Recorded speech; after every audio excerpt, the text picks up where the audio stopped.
Is unresponsive. Okay? So now I'm going to check the gag reflex. I'm going to wrap the sternum, wrap the eyebrow. Okay, the patient is unconscious and no gag reflex. So I'm going to check the correct size of the OPA. Okay? So from the tip of the nose down to his tip of the nose.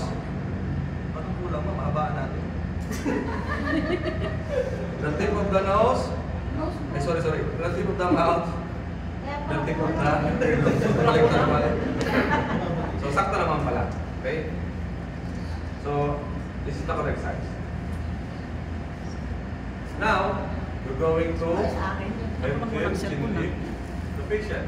Okay? Make sure na naka-stretch yung kanyang leg. Okay? Next is open the mouth using cross finger technique. Okay, so, okay, so, until chin lip. Okay, open the mouth muna. Then,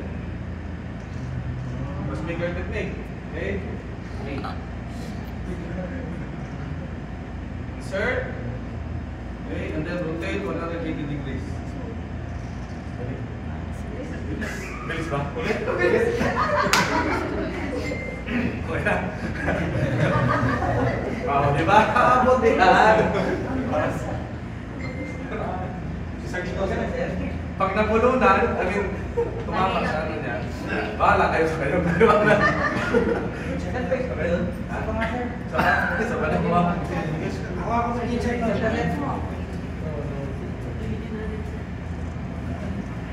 Lift, then, diba? Open the mouth, using close finger technique.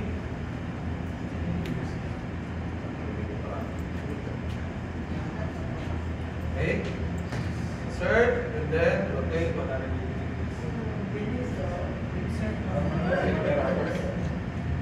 When nag-okay na, dalawang finger. Okay na? Okay. Sabi mo ulit. Sino mauna? Joke lang. Ayaw mo na!